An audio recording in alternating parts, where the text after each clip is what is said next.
mundo misterioso, un estilo de vida algo desconocido, criaturas que ya no existen, personas que vivieron cientos de años, gigantes que se dice que vagaron por la Tierra en una era que despierta la curiosidad de muchos.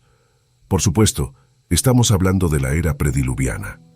La Biblia registra el período antediluviano en los primeros capítulos del libro de Génesis. Según el texto bíblico, en la era prediluviana la civilización humana logró grandes logros, pero también perpetuó una cultura de pecado. Pero ¿cómo era la vida para las personas en ese tiempo? ¿Qué hacían? ¿Qué sucedió en el mundo antes del gran diluvio? Esto es exactamente lo que discutiremos a partir de ahora en este video. Obviamente la primera familia antediluviana fue la familia de Adán. Después de ser expulsados del jardín del Edén, Adán y Eva se establecieron y tuvieron hijos e hijas. Como sabemos, el primer hijo de la primera pareja fue Caín, pero Caín también fue el primer asesino del mundo antediluviano. Mató brutalmente a Abel, su propio hermano.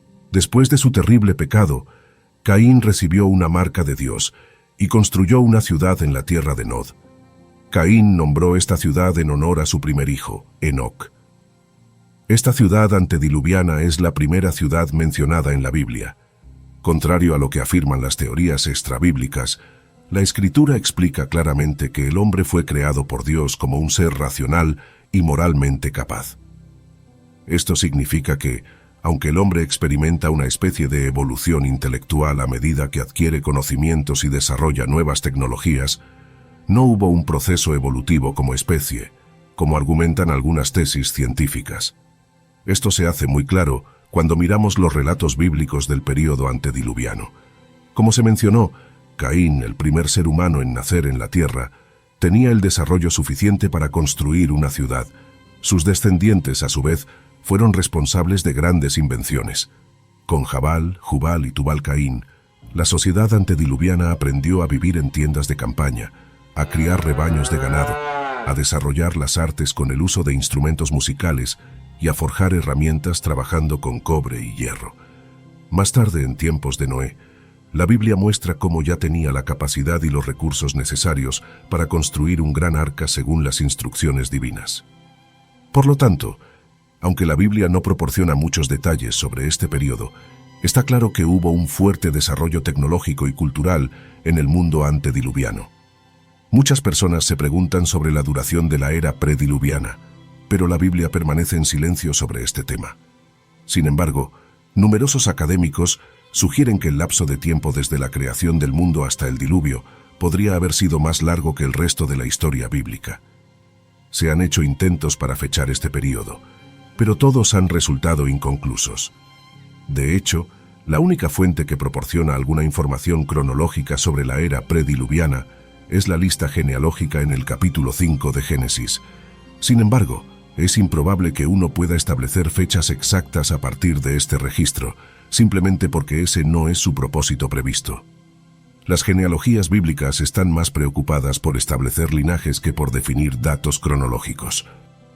Algunas de estas listas genealógicas pueden ser incluso representativas en lugar de exhaustivas. Esto significa que podría haber huecos intencionales en estas listas para enfatizar a individuos que tuvieron una importancia particular en la historia bíblica. Por ejemplo, en listas representativas, cuando se dice que una persona engendró a otra, implica que la primera es simplemente un antepasado de la última, no necesariamente su padre directo. Esto ha sido corroborado en otras genealogías bíblicas, y muchos académicos creen que es plausible que lo mismo sea cierto para la genealogía en el capítulo 5 de Génesis. Basándose en estos datos genealógicos en el capítulo 5 de Génesis, los académicos pueden al menos observar que los avances significativos en el mundo prediluviano probablemente estaban relacionados con la longevidad humana durante esa era. En ese tiempo, había solo un idioma, y Dios permitió que las personas vivieran durante siglos, lo que probablemente jugó un papel fundamental en el progreso tecnológico y la transmisión de información durante ese periodo. Sí, hay interpretaciones alternativas con respecto a la longevidad de las personas que vivieron antes del diluvio, pero la visión más tradicional dentro del cristianismo es aquella que toma una lectura directa del texto bíblico, afirmando que estos individuos vivieron cientos de años. La Biblia dice que el estilo de vida pecaminoso adoptado por Caín se extendió rápidamente por todo el mundo antediluviano. Por ejemplo, Lamec, un descendiente de Caín, fue el primero en adoptar la poligamia en las páginas bíblicas y también fue un doble asesino que se enorgullecía de su crueldad. Caín, después de matar a Abel, no solo no se arrepintió, sino que también sintió que el castigo de Dios sobre él era injusto. También dice que en el período antediluviano, los hijos de Dios se mezclaron con las hijas de los hombres.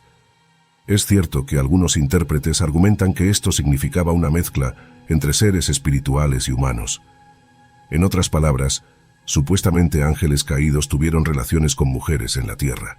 Sin embargo, la mayoría de los académicos concuerdan en que la interpretación que mejor se ajusta al texto bíblico es que esta mezcla fue una degeneración humana promovida por relaciones entre personas piadosas y no piadosas.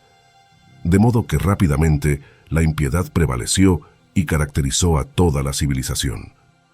Esto significa que en ese tiempo, el linaje piadoso de Set era la rama de la humanidad que preservaba el conocimiento de Dios, pero con el tiempo, este linaje se mezcló con el linaje impío de Caín y la depravación espiritual alcanzó un límite intolerable. En ese tiempo, había Nefilim en la tierra. Algunos académicos argumentan que los Nefilim eran gigantes nacidos de la mezcla de los hijos de Dios y las hijas de los hombres. Pero muchos otros eruditos del Antiguo Testamento creen que es más probable que los Nefilim fueran hombres poderosos y de gran renombre en la antigüedad y que ejercieron dominio a través de actos de tiranía, escalando aún más la medida del pecado de la humanidad. Sin embargo, en el período antediluviano también había personas que estaban verdaderamente comprometidas con el Señor. Abel, por ejemplo, fue el primer mártir que continuó siendo recordado como un ejemplo de fe, incluso en los tiempos del Nuevo Testamento. Enoc fue otro que tuvo una relación tan cercana con Dios que fue llevado para no ver la muerte. Por último, fue en ese período que nació Noé, creció y se desarrolló como hombre.